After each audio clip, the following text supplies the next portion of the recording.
اور وہ اللہ کے سوا اپنا کوئی حامی اور کوئی مددگار نہ پائیں گے۔ لوگوں، تمہارے پروردگار کی طرف سے تمہارے پاس ایک بڑی دلیل آ چکی ہے، اور ہم نے کفر اور ضلالت کا اندھیرا دور کرنے کو تمہاری طرف راہ روشن کرنے والا نور بھیج دیا ہے۔ پس جو لوگ اللہ پر ایمان لائے اور اس کے دین کی رسی کو مضبوط پکڑے رہے، ان کو وہ اپنی رحمت اور فضل کی بہشتوں میں داخل کرے گا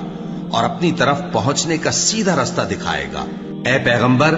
لوگ تم سے کلالہ کے بارے میں حکم دریافت کرتے ہیں،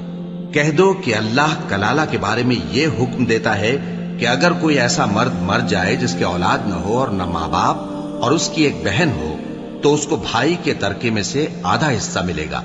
اور اگر بہن مر جائے اور اس کے اولاد نہ ہو تو اس کے تمام مال کا وارث بھائی ہوگا،